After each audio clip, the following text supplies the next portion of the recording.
राधे वल्लभ श्रीनिवास। श्री हरिवंश महाराज जी आपके द्वारा दिए गए दिव्य राधा नाम को मानस पटल पर अधिक समय तक स्थिर और स्पष्ट कैसे देखते रहें, ऐसा कैसे? अभ्यास योग युक्तेन चेतसा नान्यगामिना।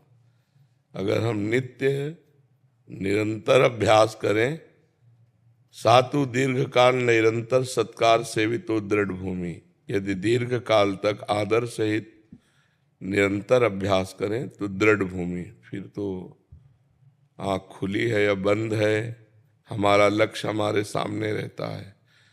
अगर हमारा अभ्यास कमजोर रहेगा तो मन अपनी रील चलाएगा। भूत का चिंतन, भविष्य का चिंतन, ऊट पटांग चिंतन, इसका एक कार्य है। हमारा अभ्यास दृढ़ होगा तो चेतसा नान्यगामिना, हमारा चिंतन अन्य जगह न जाने पावे। राधा राधा राधा। तो नाम जपते हुए भी सांसारिक कार्य बहुत प्रवीणता पूर्वक किए जा सकते हैं। मामुनिस्मर युद्ध च, भगवान ने कहा मेरा स्मरण करते हुए युद्ध करो। तो जब युद्ध करते हुए भी स्मरण हो सकता है तो युद्ध से ज्यादा भयानक कोई कार्य होता नहीं है। हम नाम अंदर अंदर स्मरण करते हुए सब कार्य कर सकते हैं। तो अभ्यास करो। जैसे कुछ दिन पहले अभ्यास में लिखना होता है राधा, फिर वो दिव्य ज्योतिर्मय तेजोमय हमारे नेत्रों के सामने रहता है। अभ्यास परिपक्व हो जाने के बाद तो हम जैसे आपसे बात कर रहे हैं तो आपके चेहरे में हमें नाम दिखाई दे रहा है, तो हम नाम से कभी अलग नहीं होते, हर समय नाम से बात कर रहे हैं जबान से, वो आंतरिक चिंतन के साथ राधा नाम आपके चेहरे पर हम लिख रहे हैं, इसलिए कभी नाम से बिलग नहीं रह सकते। तो हम ये अभ्यास करें। किसी से बात करें उसको बोलने दें ज़्यादा, अपने कम बोलें, बहुत सही उत्तर दें, सही वार्ता करें, कोई झूठ ना हो, किसी का अहित ना हो, कोई अमंगलकारी शब्द ना हो, और बार बार नाम। तो आप एक गृहस्थ में होते हुए भी एक अच्छे साधक हो जाएंगे। और नाम से लोक परलोक सब पुष्ट हो जाता है। ज्ञान, वैराग्य, भक्ति जो चाहो सब जागृत हो जाती है। हमारा संसार का चिंतन छूटे तो हमें आत्मिक शक्ति मिलती है। देखो 6 घंटे जब आप नींद में शयन करते हैं तो क्या होता है, आपको एक नवीन बल मिलता है ना, इंद्रियां एक नवीन बल का अनुभव करते हैं ना। क्यों? सोने में क्या बल मिला? संसार का चिंतन छूटा। 6 घंटे संसार का चिंतन छूटा तो 24 घंटे ऊर्जा शक्ति। और अगर जागते हुए संसार का चिंतन छूटकर परमात्मा का चिंतन करते हुए, फिर क्या कहना, फिर तो सतरति सा लोकांत तारयति, वो स्वयं तर जाता है, लोगों को भी तार देता है। तो इसलिए हमारा मनुष्य जीवन भगवत प्राप्ति के लिए मिला है। कम से कम हमसे ऐसे कर्म ना हो कि हम सुअर कुत्ता बने, हमसे ऐसे कर्म बने कि हमें फिर मनुष्य जन्म मिले और हम अपने राष्ट्र की सेवा करें, समाज की सेवा करें और भगवान का चिंतन करें। ऐसा हमें सौभाग्य मिले, क्योंकि बहुत दुर्लभ मानव देह है। किसी भी योनि में नवीन कर्म करने की स्वीकृति नहीं है। 83,99,999 योनियों में एक भी योनि नहीं जिसमें क्रियमाण किया जा सके, वो केवल मनुष्य योनि में है। अब आप अच्छा से अच्छा कर्म करके भगवान को प्राप्त हो सकते हैं, बुरा से बुरा कर्म करके भूत प्रेत बन सकते हैं, नाली के कीड़ा बन सकते हैं, नारकी योनियों को प्राप्त हो सकते हैं। इसलिए हमें चाहिए कि हम सही कार्य कर पाएं, इसके लिए हमारी बुद्धि शुद्ध होनी चाहिए। शुद्ध बुद्धि करने के लिए हमारा आहार शुद्ध हो, हमारे आचरण शुद्ध हो, तो हमारी बुद्धि शुद्ध हो, और साथ में नाम जप कर रहे हैं तो हमारे अंदर ज्ञान विज्ञान का स्फुरण होगा, हमारा मंगल हो जाएगा। अभ्यासरत रहो, जितना अभ्यास बढ़ाओगे उतना ही मन टिकने लगेगा। देखो पहले 1 मिनट भी नहीं टिकता था, अब 1 मिनट तो टिकने लगा, तो मतलब हम अपने शत्रु पर काबू पा रहे हैं। जो हमें 100% माया में लगाया था, कुछ परसेंट तो भजन में लगने लगा मन। अब धीरे धीरे में इसको परसेंट बढ़ाते चले जाए, समय बढ़ाते चले जाए, तो ये लग जाएगा। ये जब लग जाता है, जिधर लग जाता है तो हटना नहीं चाहता। भजन में लग गया तो हटना नहीं चाहता, विषयों में लग गया तो भजन में लगना नहीं चाहता, और भजन में लग गया तो विषयों की तरफ जाएगा ही नहीं। नारायण हरि भजन में 5 नुस्वात, विषय भोग, निद्रा, हंसी, जगत प्रीति, बहुबात, ये सब छूट जाता है, अपने आप छूट जाता है। सिमरजीत सिंह जी। राधे राधे महाराज जी। राधे राधे महाराज। महाराज जी गुरु ग्रंथ साहिब जी कहते हैं, भई परापति मानुख देहुरिया, गोविंद मिलन को यह तेरा बयोरिया। महाराज जी, यह मेरा मन माया के बाजार में खेलने को करता है। ये जैसे मनुष्य कि शरीर इच्छा- प्राप्त हुआ है गोविंद की प्राप्ति के लिए, पर मन माया के बाजार में खेलना चाहता है। इसी को तो रोकना है। नाम जप के द्वारा, मंत्र जप के द्वारा, गुरुवाणी के गायन के द्वारा, संत सेवा के द्वारा, समाज सेवा के द्वारा, और ये सब सेवा गुरु को समर्पित, भगवान को समर्पित, उसके फलस्वरूप मेरा मन शांत होने लगेगा। मन चंचल तब तक रहता है जब तक उसमें पाप रहता है, और जहाँ मन निष्पाप हुआ तो शांत स्वरूप हो जाएगा। हमारे भगवान का स्वरूप जानते हो, शांताकारम। भगवान को कहा गया ना शांताकारम। तो इंद्रियाणाम मनश्चास्मि, भगवान ने कहा इंद्रियों में मैं मन हूं। तो जब मन निष्पाप हो जाएगा तो क्या बन जाएगा? भगवान। मन शांत हो जाएगा। तोरा मन दर्पण कहलावे। जो हमारे मन में ही भगवान बसे हैं, मन में ही वृंदावन है, मन में ही विश्व है। अब मन में तुम क्या देखना चाहते हो? संसार? तो संसार देख रहे हो। भगवान देखना चाहते हो तो भगवान देख लो। पूरी साधना किसके लिए है? मन के ठीक करने के लिए, और कुछ नहीं। जो आत्मा है उसको थोड़ी ठीक करना है, वो तो निर्मल अकाल पुरुष है, उसको छोड़िए। मन को ठीक करने के लिए साधना है। तो मन माया में जैसे खेल रहा है, तो इसको अभ्यास के द्वारा सुधारा जा सकता है। अभ्यास ये कि हम संयम से रहें, बार बार नाम जपने का अभ्यास करें, गुरुवाणी का गायन करें, गुरुवाणी के आदेश का पालन करें, संत सेवा, समाज सेवा से जो हमारे गुरुजनों ने आदेश किया है हम वो करें। देखो अभी मन ठीक होने लगेगा। ज्यादा परेशान नहीं होना चाहिए। पहले तो रिलैक्स हो जाओ। अब मनुष्य जीवन हाय हाय करने के लिए मिला है। पहले तो एक बार रिलैक्स हो भगवान की शरण में होके, कि बहुत बड़े की शरण में यार हमारे, हम कितना क्या कर पाएंगे? छोटे पंख हैं, आकाश बहुत बड़ा है, कितनी उड़ान भरेंगे? कितनी उड़ान? मच्छर अपने अनुसार उड़ान भरता है, मोर अपने अनुसार, बाज अपने अनुसार, गरुड़ अपने अनुसार, लेकिन आज तक किसी ने आकाश का पार नहीं पाया। ऐसे ही वो परमात्मा, वो परम पुरुष आकाश की तरह है। हम क्या करें?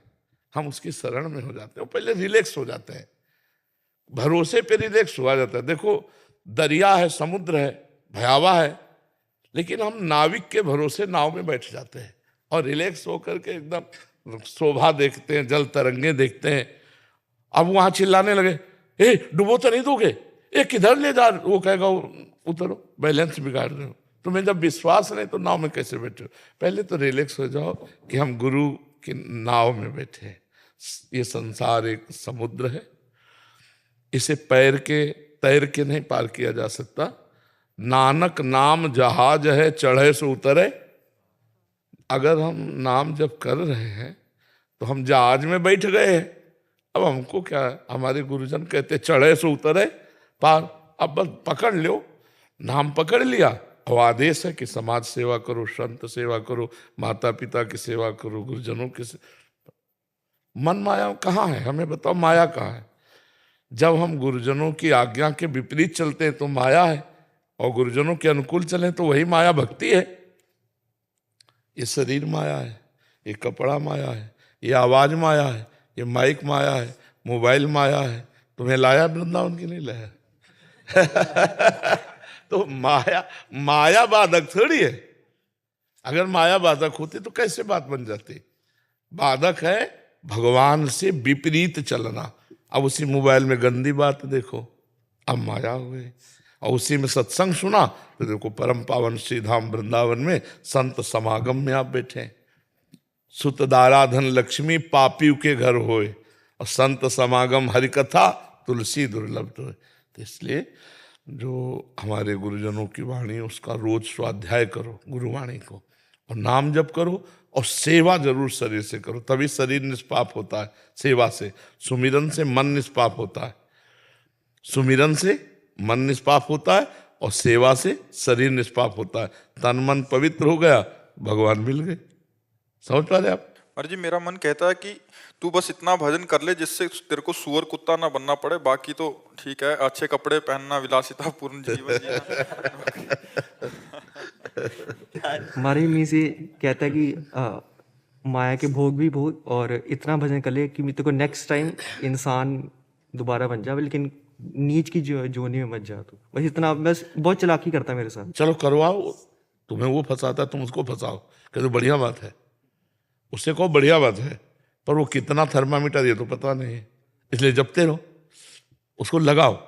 मन को फुसला के लगाया जाता है, जैसे जंगली घोड़े को एक चाबुक और दूसरा दुलार, हाथ फेरो दुलार करते जाओ, घास खवाते जाओ, और जब रॉन्ग साइड चले तो चाबुक मारो, जब राइट साइड चले तो दुलार करते। ऐसे जंगली घोड़े की तरह इस मन को लगाना है। ये जब गलत जाले लगे तो देखना इंद्रियों के न घोड़े भगे, रात दिन इनमें संयम के कोड़े लगे। नहीं, वो जलाएगा नहीं, नहीं हम जल लेंगे लेकिन गलत आचरण नहीं करेंगे। और सही चल रहा है, जैसे मन कह रहा यार गुलाब जामुन पाए, हाँ बढ़िया ठीक बात, 8-10 गुलाब जामुन लिए, जय हो प्रभु आपकी, मन को पवा दिया। ये घास पवाना है। तो हमें देखना गलत, जहाँ रॉन्ग साइड है वहाँ हमें नहीं पकड़ना, और जहाँ राइट है वहाँ हम पकड़ लेते हैं। महाराज जी, मैं वाहिगुरु वाहिगुरु नाम और मूल मंत्र जो गुरु नानक देव जी का, वो करने की कोशिश की, लेकिन घर से बाहर रहता हूँ तो गुरबानी का जैसे ग्रंथ वो पॉसिबल नहीं है। तो आपके अकॉर्डिंग? हाँ ठीक है, हमें जुड़े रहना है, परमात्मा से जुड़े रहना, सुमिरन के द्वारा जुड़े रहना। सब नाम परमात्मा, वाहिगुरु नाम परमात्मा, वाहिगुरु नाम श्री कृष्ण का है, श्री कृष्ण का नाम वाहिगुरु है। अभी गुरुवाणी लाए थे, हमें दर्शन कराया गुरुवाणी में, अपने पास रखी होगी, हाँ लाए थे। वाहिगुरु का अर्थ जो है उसमें लिखा था कि वाहिगुरु का मतलब परमात्मा, परमात्मा हम तो श्री कृष्ण, वाहिगुरु परमात्मा। तो अगर हम वाहिगुरु वाहिगुरु वाहिगुरु तो हम परमात्मा जप रहे हैं, हम श्री कृष्ण जप, तत्व तो एक है ना। तो चाहे राम राम जपो, चाहे वाहिगुरु जपो, चाहे श्री कृष्ण जपो, जो कहो बात समझो। उसके नाम अनेक है, कोई भी नाम ले लो, वो वाहिगुरु मतलब परमात्मा। जैसे वाहिगुरु का खालसा, वाहिगुरु की फतेह, मतलब सब कुछ वाहिगुरु का ही है। खालसा किसी एक छोटे शब्द का नहीं नाम है, संपूर्ण चराचर जगत वाहिगुरु का है। और जो वाहिगुरु का हो गया उसकी फतेह हो गई, वो काम क्रोध लोभ मोह मद मत्सर सब पर विजय प्राप्त कर लिया, तो वाहिगुरु नाम परमात्मा का है। जब कोई हमसे वाहिगुरु कहता है तो बहुत प्रसन्न होकर कहते हैं वाह गुरु वाह गुरु, बाजी मार दी गुरु। जैसे वाहिगुरु तो हम अंदर से कहते हैं वाह गुरु वाह गुरु वाह गुरु। आपने पार लगा दिया, ले तो सड़ते होते माया में, नहीं सड़ते होते। अब लेंद्र जी। राधा वल्लभ श्री हरिवंश। महाराज जी, राधा वल्लभ श्री हरिवंश। गुरुदेव, मेरी अल्प बुद्धि में ये विचार स्फुरित होता रहता है कि चिदानंद स्वरूप प्रभु जब मनुष्य रूप में अवतरित होते हैं तो हम सभी के उद्धार के लिए प्रकट लीला करते हुए क्या विरह या पीड़ा की सच्ची अनुभूति करते हैं, जैसे कि हम सभी करते हैं। ये सोचकर हमें कष्ट होता है कि किसी तरह से संतुष्टि नहीं मिलती। गुरु जी, इनका कहने का मतलब जैसे लीला कर रहे हैं ऐसे, तो उस समय उनको कष्ट हो रहा है क्या? चूंकि भगवान सच्चिदानंद है तो जो भी करते हैं वो सत्य ही होता है, तो उस समय सत्य भाव से भावित होकर वो ऐसी पीड़ा से युक्त है। भगवान वैसी ही पीड़ा से युक्त है। सत्य है ना, भगवान की लीला नाटक नहीं होती, त्रिकाल सत्य होती है। अभी देखना चाहो और आप में भजन शक्ति हो तो अभी देखोगे भगवान उसी तरह है जैसे त्रेता में उतार लिया, द्वापर में उतार लिया, ऐसे अब भी वृंदावन में लीला हो रही। पर हमारे लिए वो नेत्र मिलने चाहिए, वो हृदय नेत्र मिले, प्रेम नेत्र मिले, तो हम देख पावे। इन माया जनित नेत्रों से त्रिगुण माया का केवल खेल दे सकते, भगवान का नहीं। भगवान के देखने के लिए, दिव्य लीला के लिए दिव्य नेत्र चाहिए। वही ऋषि मुनि भजन से प्राप्त करते हैं, रात दिन भजन में डूबे हुए, भगवान कृपा किए, ज्ञान नेत्र खोल दिए, प्रेम नेत्र दे दिए, उसी से वो बैठे बैठे सब कुछ देखते रहते हैं। समझ पाए? उसको सुन, मतलब सोच करके हम, मतलब अंदर पीड़ा जैसे आनी चाहिए। ये पीड़ा तुम्हारे मंगल के लिए होगी। अगर तुम्हें पहले पीड़ा नहीं आती थी, पर राधा नाम लगभग 1.5 वर्ष से जप रहे हैं। आपके अनुशासन में अनुभव कर रहे हैं, आपके अनुशासन को जी। किंतु गुरुजी कभी कभी पूर्व में किए गए पापों की, मतलब जैसे इस स्मरण होता रहता है। नहीं नहीं, उनको काटो, उनको काटो। वो अज्ञान के द्वारा हुई हुई जो गलतियां हैं उनको काटो, ना अच्छा मानो ना बुरा, वो कट जाएंगी। जैसे आप भजन कर रहे हो, आपकी स्मृति में कोई बात आ रही, वो चलने दो, तुम रोको मत और उसको प्रिय मत समझो। प्रिय बातें आ रही तो प्रिय मत समझो, अप्रिय बातें आ रही तो अप्रिय मत समझो, वो अपने आप डिलीट हो जाएगा। अप्रिय माना तो रुक जाएगा और प्रिय माना तो रुक जाएगा, और वो डिलीट होना ही अनिवार्य है। वो नष्ट हो जाएंगे तब हमारे हृदय में नई लीला सृजन होगी भगवान की। अब जो इस समय चल रही आपका चिंतन, आपका भाव यही गाढ़ हो जाएगा तो आप रोने लगोगे। एक बार महाप्रभु चैतन्य देव को तीर्थ यात्रा में थे तो एक सीताराम जी के उपासक ने निमंत्रण दिया कि महाराज हमारे, तो इतने अकिंचन फटे पुराने कपड़े उनके ऐसे, तो महाप्रभु बहुत द्रवित हुए और कहा जरूर। तो उन्होंने कहा 11 बजे कल 11। तो उस घर गए जब उसके तो रोने की आवाज आई, तो अंदर गए, देखा कोई नहीं, केवल वो अकेले बैठे रो रहा, कोई था ही नहीं। तो महाप्रभु ने कहा क्यों रो रहे हो? तो और बड़ी जोर से रोने लगे। बोले सिया जी को रावण ने अपहरण किया, उसने हमारी माता को छुआ, उसने क्यों ऐसा किया? और बड़े चिल्ला के महाप्रभु ने कहा सियाजू का स्पर्श ही नहीं किया। जो सियाजू थी वो अग्नि में विराजमान हो गई, सियाजू की छाया को रावण ने ले गए। जब बहुत समझाया और ग्रंथ ला के प्रमाणित, तब उसकी भावधारा में आया, फिर रसोई बनाई, महाप्रभु को पवाया। भक्तों के भाव होते हैं, डूब गए। एक भक्त को देखा तो वो गीता जी को ऐसे लिए हुए बस रो रहे थे। तो गीता में कोई भाव रोने वाला तो है नहीं, गीता तो ज्ञान गंगा है, उसमें रोने वाला तो कोई भाव है नहीं।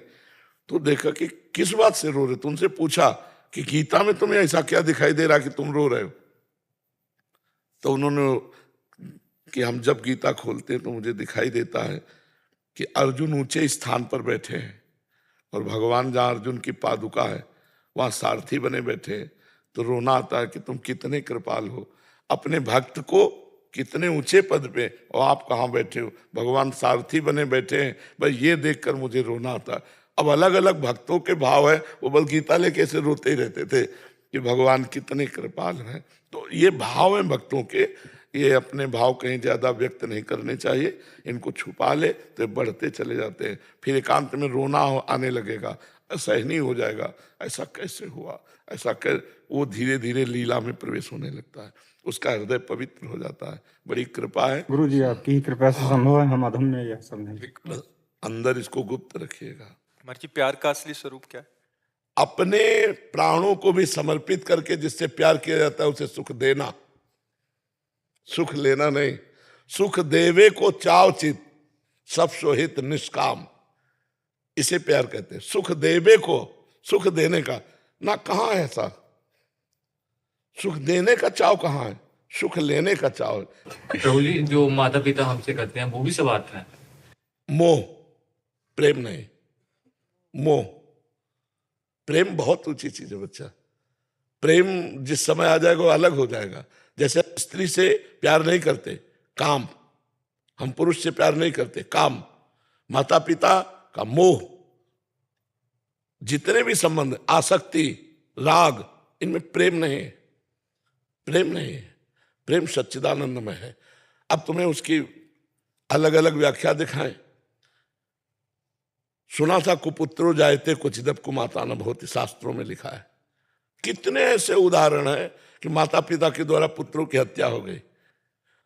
अपने स्वार्थ में जहां बाधा पड़ेगी वहां अलग बात है।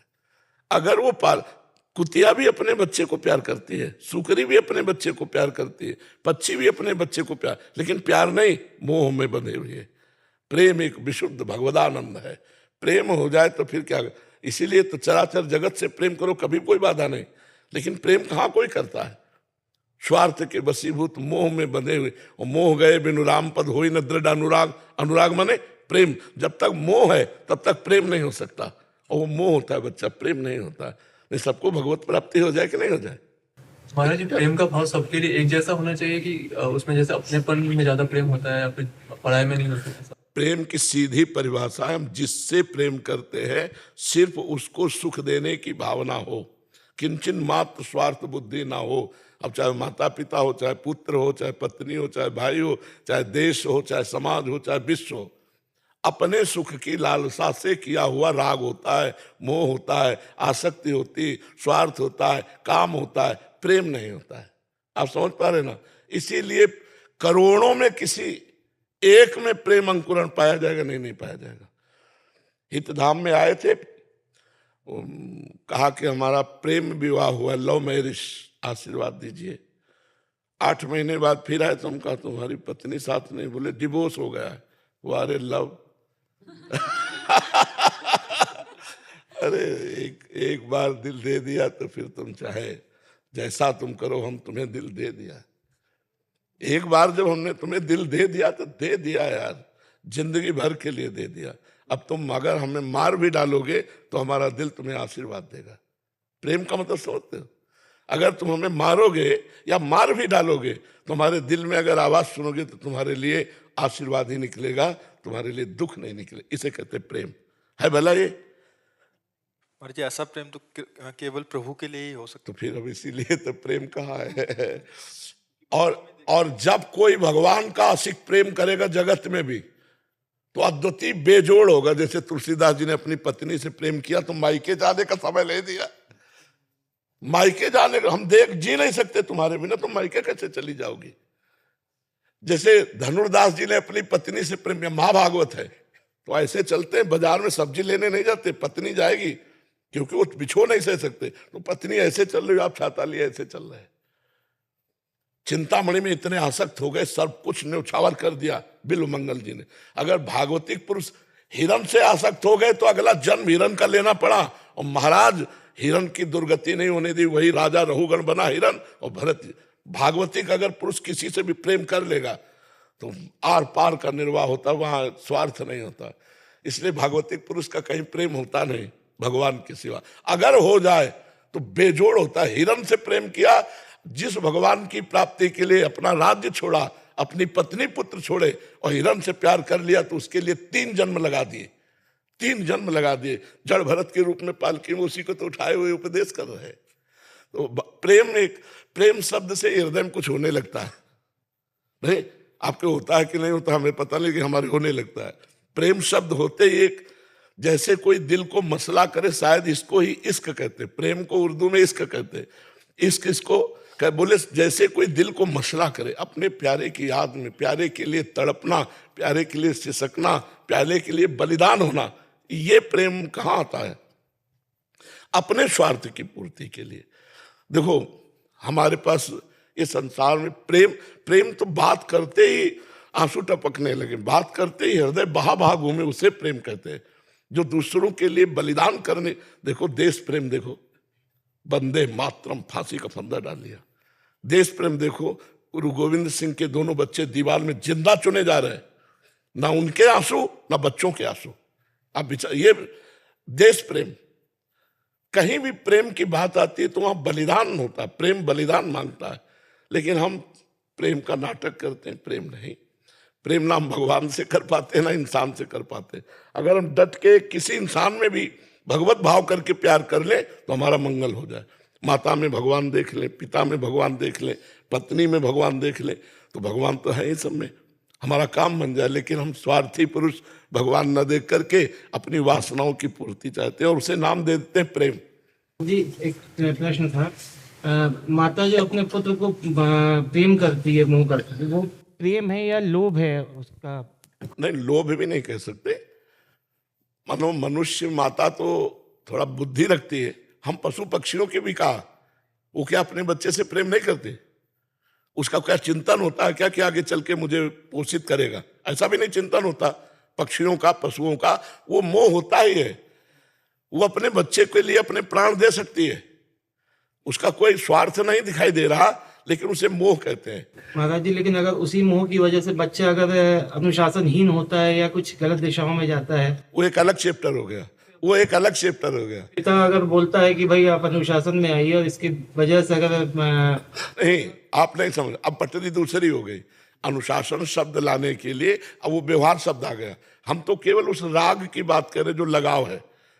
जो लगाव है, हम अब पटरी दूसरी हो जाएगा, उसकी चर्चा दूसरे रूप में होने लगेगी। हमारा सिर्फ लगाव से, कि जो विविध प्रकार का लगाव है, यदि इसे प्रेम में बदल दिया जाए तो भगवान की प्राप्ति हो जाए।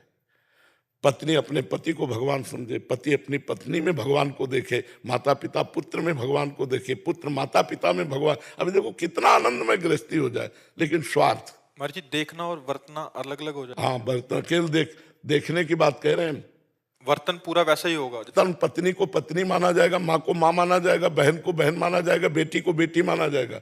चारों स्त्री स्वरूप है, बर्ताव चारों के अलग होंगे, लेकिन चारों में भगवान को देखना। हमने कहा है पंडिता समदर्शिना न कि वर्तिना। जो पत्नी के साथ व्यवहार करते हो बहन के साथ थोड़ी करेंगे, जो बहन के साथ व्यवहार करते हो पत्नी के साथ थोड़ी करेंगे। चारों स्त्री शरीर है, माँ, बेटी, बहन और पत्नी, चारों स्त्री शरीर, लेकिन चारों से बर्ताव अलग अलग होगा, पर दर्शन एक होगा। चारों में श्री भगवान विराजमान है। जी।